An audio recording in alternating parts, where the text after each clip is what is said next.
Bonjour à tous. Alors aujourd'hui, j'ai décidé de vous faire un petit aperçu des règles solo du jeu Villainous.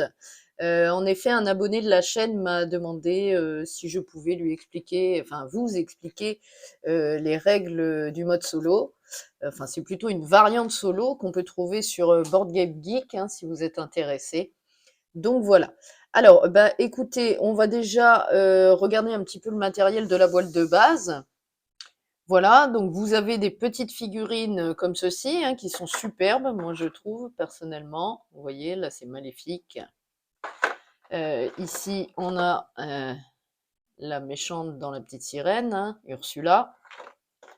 Donc celle qu'on a déjà vue en vidéo, le bon vieux Capitaine Crochet, que j'adore toujours autant. Et on a également Jafar, donc ça c'est la boîte de base, hein, et la Reine de Cœur dans Alice au Pays des Merveilles. Voilà. Alors on trouve également des plateaux pour par joueur, hein, par personnage surtout. Donc, vous voyez le plateau du Capitaine Crochet avec ses différents lieux où on peut déplacer notre personnage. Voilà, donc sa phrase c'est doubler les charges et raccourcissez les amorces. Excellent. On a Jafar, donc pareil, avec le palais du sultan, les rues d'Agraba, Oasis, la caverne aux merveilles. Et donc, sa phrase: «Nous sommes sous un ordre nouveau, mon ordre, je vais enfin vous voir à genoux devant moi». Il est un peu sadique lui quand même, hein. Ensuite, on a Ursula: «Je suis la souveraine de tous les océans, les vagues obéissent à mes moindres désirs». Comme dans le dessin animé, j'adore ce dessin animé. Donc on a le repère d'Ursula, navire du prince Eric, le rivage et le palais. Voilà, donc Maléfique: sache que tu as eu tort de me défier, moi et toutes les forces de l'enfer. Alors, on trouve la montagne interdite, maison dans les bois, forêt, château du roi Stéphane. Ok, super. Donc, la reine de cœur: si je perdais mon sang-froid, vous perdriez la tête. Oui, c'est vrai qu'elle, c'est toujours qu'on lui coupe la tête, sa phrase. Donc, on trouve la cour intérieure du palais, le labyrinthe, la forêt de Tulgé, ok, la maison du lapin blanc. Voilà, et on a également le prince Jean de Robin des Bois qui lui dit: je dérobe aux pauvres pour nourrir les riches. Et donc on trouve la forêt de Sherwood, l'église du frère Tuck, Nottingham et la prison. Voilà, donc c'est un petit peu le tour des plateaux des personnages de Villainous. Donc ce qu'il faut savoir déjà dans Villainous, c'est qu'on peut, on va d'abord voir le but du jeu de Villainous, hein, c'est quand même important. Dans la globalité, le but du jeu va être de réussir l'objectif du personnage. Donc on va regarder un petit peu les objectifs des personnages de la boîte de base, mais sachez que vous avez plusieurs extensions, il m'en manque qu'une qui est sortie à ce jour, hein, la dernière. Mais là, voilà, vous en avez une belle brochette d'extensions de Villainous, hein. Donc l'objectif, par exemple, du prince Jean pour remporter la partie, c'est au début de votre tour, vous devez posséder au moins 20 jetons de pouvoir. Donc les jetons de pouvoir, je vais vous montrer, c'est ces petites pièces noires là, de bonne qualité, hein, c'est du carton, mais très épais. Donc voilà, donc c'est la monnaie un petit peu dans le jeu Villainous, hein. Pour payer les cartes, vous utiliserez des jetons de pouvoir. Voilà. Ensuite, donc l'objectif de la reine de cœur, comme vous le voyez ici, c'est placer un arceau dans chaque lieu et réussissez un coup royal. Voilà, donc c'est un objectif bien particulier. Ensuite, on aura celui de Maléfique qui dit: au début de votre tour, il doit y avoir au moins une malédiction sur chaque lieu de votre royaume. Donc il faut en mettre une par lieu. Voilà, c'est des cartes, hein, de malédiction. Celui d'Ursula dit: au début de votre tour, le trident et la couronne, donc c'est deux cartes différentes, hein, doivent se trouver au repère d'Ursula. Donc juste là. Voilà. Et au début de votre tour. Celui de Jafar dit également au début de son tour: la lampe merveilleuse doit se trouver au palais du sultan et le génie doit être sous hypnose. Donc bien entendu, il y a une carte lampe merveilleuse, le palais du sultan c'est ici, et le génie, qui est une carte, hein, qui est un héros bien entendu, doit se trouver sous hypnose, donc c'est une carte, hein, également. un effet de carte surtout. Et le bon vieux crochet, ben, je vous ai fait une partie, hein, donc vous connaissez un petit peu déjà. L'objectif de crochet dit, vous devez éliminer Peter Pan sur le Jolly Rogers, donc le bateau hein, de crochet, donc juste là. Donc il faut éliminer le héros Peter Pan qui se trouvera en haut du plateau sur le Jolly Roger. Voilà. Donc voilà, donc là on a fait un petit tour des objectifs de Villainous, le jeu de base. On a également dans le jeu de base, je vous montre. Donc, on a un petit livret, hop, un petit livret par méchant qui nous explique comment on peut gagner, par exemple, l'objectif du capitaine Crochet. Donc, vous voyez, il nous dit, il rappelle l'objectif du capitaine Crochet. Il nous fait une mise en place particulière. Hein. Il faudra cadenasser l'arbre du pendu, donc mettre ce petit cadenas sur l'arbre du pendu. Et du coup, ce lieu ne pourra pas être joué jusqu'à ce qu'on réussisse à l'enlever, ce cadenas. Hein. On ne pourra pas se positionner dessus. Voilà. Ensuite, il nous explique la carte de Peter Pan, la carte du pays imaginaire. On a même des notes importantes quand même. Donc, il nous explique les cartes qui peuvent être importantes dans le gameplay du Capitaine Crochet. Les actions supplémentaires qu'on peut rajouter, mais je vous renvoie encore à la vidéo que j'ai faite déjà sur la chaîne, et ils nous mettent même des exemples. Donc voilà. Donc c'est vraiment pratique, donc on en a un par joueur, un par personnage, pardon, comme vous voyez, donc le Capitaine Crochet, la Reine de Cœur, le Prince Jean, Jafar, Ursula et Maléfique. Et dans toutes les extensions, vous trouvez également des petits livrets pour... Donc les extensions, il faut savoir qu'elles rajoutent 3 personnages hein, par extension. Le jeu de base en a 6 et les extensions 3 chacune. Et donc dans ces extensions, vous trouverez également donc 3 petits livrets des personnages en fait, hein, du gameplay des personnages. Voilà. Ensuite, vous trouvez, et ça c'est fort agréable, même je crois qu'on va le faire après, on trouve les cartes. Donc on va regarder les cartes de crochet. Les cartes, donc les cartes méchants, hein, nos cartes en fait, notre pioche, notre main, qu'on mettra bien entendu sur le côté gauche du plateau joueur. Et les cartes avec ce dos-là, ça reflète un peu vu que c'est blanc, je vous montre à peu près, regardez la belle illustration en même temps. Donc les cartes fatalité, voilà, donc qui principalement nous amènent des objets, mais également des héros. Vous voyez ici Wendy, Jean, Peter Pan, bien entendu. Vous voyez. Donc ces cartes-là, elles, eh ben écoutez, c'est les cartes fatalité qu'on mettra au début de la partie à droite de notre plateau joueur. Voilà. Donc ça, bah écoutez, c'est le but du jeu surtout que je voulais vous montrer pour le Capitaine Crochet, qui est donc de de réaliser l'objectif des personnages, pas que Crochet, hein, les personnages qu'on trouve dans les différentes boîtes. Voilà.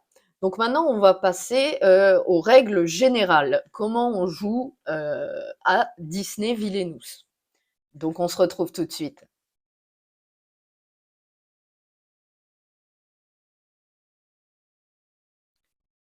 Donc les règles générales de Villainous. Eh bien écoutez, on a une petite chose fort sympa dans les boîtes, dans toutes les boîtes d'ailleurs, c'est ces petites aides de jeu. Donc on en a une par joueur, hein. Vous voyez, la boîte de base, il y en a 6.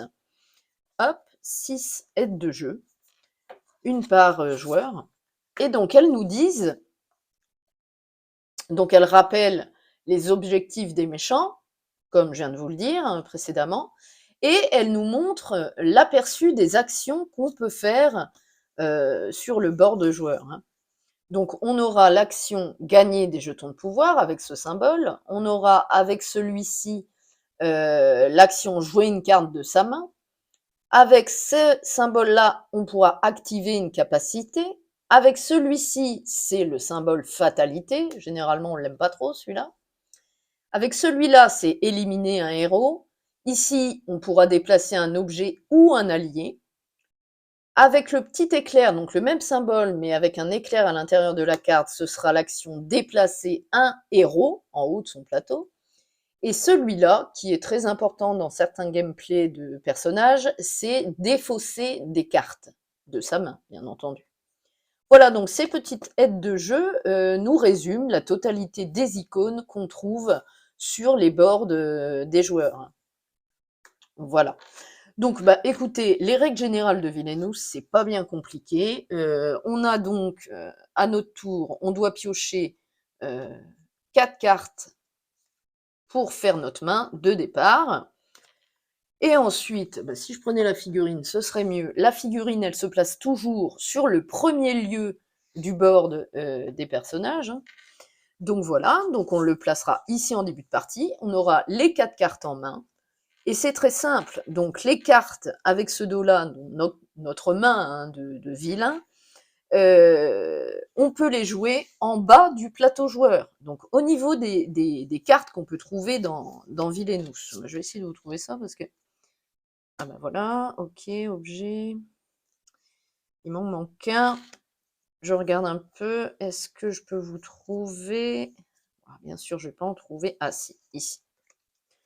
Voilà. Ok. Alors, donc, les cartes qu'on peut trouver dans Disney Villainous. On aura des alliés, comme les flibustiers, qui pourraient être joués en bas de notre plateau. Nous, notre zone de jeu pour les vilains, ce sera en bas du plateau, et pour les héros, en haut. J'y reviendrai tout à l'heure. Donc, lui, c'est une carte alliée qui pourrait être jouée dans notre zone de jeu, coûtera 2 jetons pouvoir, et voilà. Après, elle nous amènera une force, ici de 2. Ensuite, on trouve des objets qui rajoutent celle-ci une action, par exemple. Donc la même chose, on paye son coup, on le joue en bas de notre board.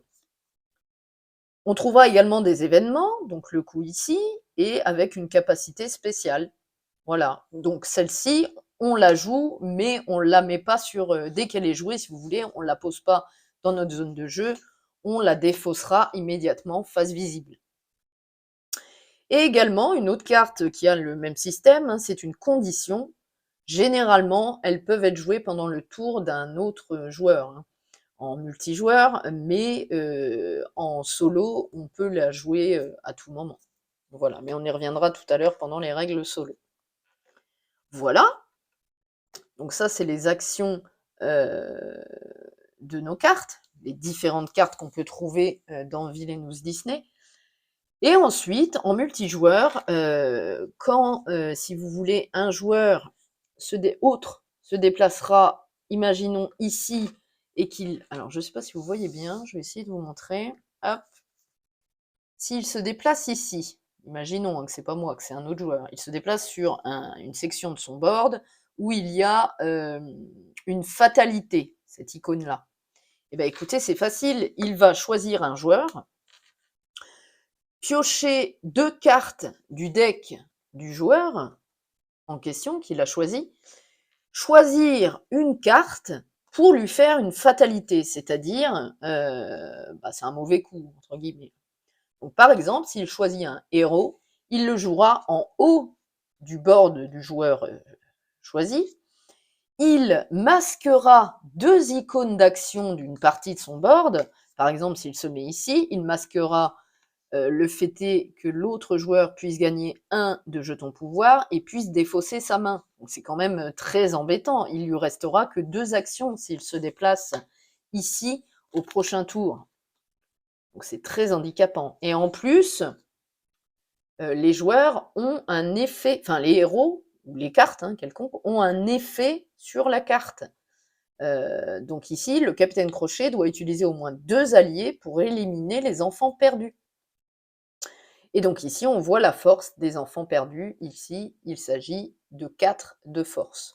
Donc pour éliminer les enfants perdus, il faudra 2 alliés, alors, imaginons qu'il y en ait 2, 2 alliés de force supérieure ou égale aux enfants perdus. Ici, par exemple, cet allié a 2 de force. Donc si je le joue là, imaginons que j'ai une autre carte de force 2, je pourrais aller sur, je ne sais pas, c'est ici en plus, ici, utiliser cette action, c'est-à-dire éliminer un héros, et donc les enfants perdus seraient défaussés, mais par contre, les alliés utilisés pour éliminer un héros seraient également défaussés de la partie, enfin du jeu. On le met dans la défausse, hein, on bannit pas, on n'exile pas la carte du jeu. Hein. Voilà.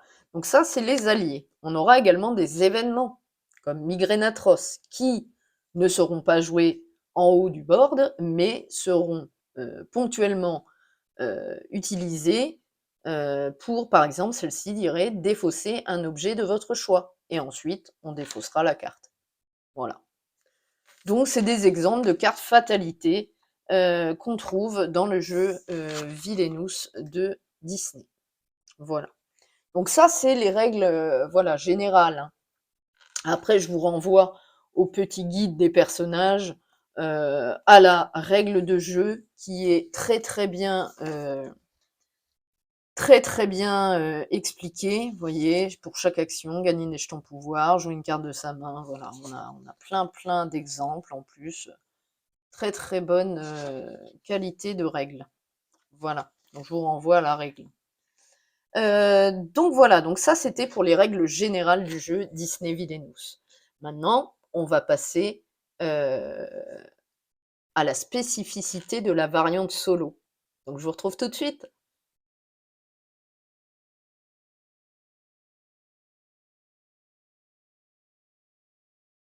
Alors, la variante solo, c'est très simple. On a 20 tours, donc moi j'utilise un dé 20. Si vous en avez un, je trouve que c'est l'idéal. Après, vous pouvez utiliser des jetons de pouvoir, vous en mettez 20 et vous en défaussez un à chaque tour. Ça revient au même. Donc on aura 20 tours pour réaliser l'objectif de notre personnage. Si au bout du dernier tour on ne l'a pas réalisé, malheureusement on perdra la partie. Voilà. Ensuite, on utilise un dé de fatalité. C'est un dé 10 que vous pouvez utiliser, pardon. Donc c'est très simple, hein. En fait, à la fin de chaque tour, enfin chaque manche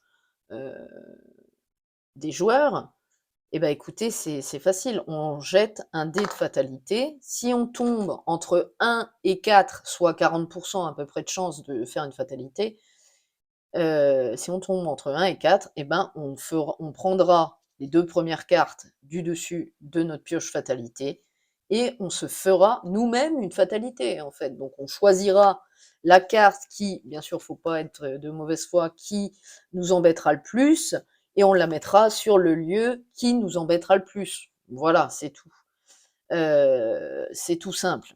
Après, on a également une autre chose. Si, imaginons à mon tour que je me déplace ici, je tombe sur une icône fatalité. Donc je vais pas en faire une à un autre joueur qui n'existe pas. Donc là, je me prendrai également une fatalité. Donc là, on va pas piocher 2 cartes, on en piochera là, on piochera la première du dessus de notre pioche fatalité et on l'appliquera, tout simplement. Soit si c'est un héros, la même chose, on choisira le lieu qui nous embête le plus et on appliquera l'effet, enfin voilà. Et si c'est un événement, eh ben on l'applique et c'est tout. Donc voilà. Et voilà, bah écoutez, sinon on joue exactement comme une partie multijoueur, sauf que effectivement, on s'embête entre guillemets si on tombe sur une fatalité, sur une icône fatalité, on se fera une fatalité, et en fin de tour du joueur, hein, hop, on lance le dé. Si on tombe entre 1 et 4, 1 et 4 inclus, on piochera 2 cartes fatalité, on se fera une fatalité, sinon rien ne se passera. Voilà. Bah écoutez, c'était les règles solo du jeu Villainous. Si vous avez des questions, n'hésitez pas, hein, vous pouvez les poser en commentaire. Après, je sais que cette variante solo est trouvable, je pense, je suis même sûre, sur Board Game Geek. Hein. Voilà. Après, bien sûr, il y a des difficultés de personnages. Hein. Récemment, j'ai fait une vidéo avec le docteur Facilier. C'est un personnage très rapide. en 3 tours, j'avais gagné ma partie, hein.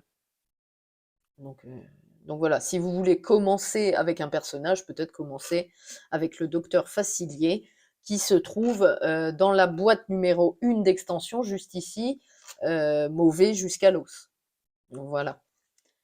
Heu, voilà, bah, écoutez, j'espère dans tous les cas que cette explication de règles, vous a plu.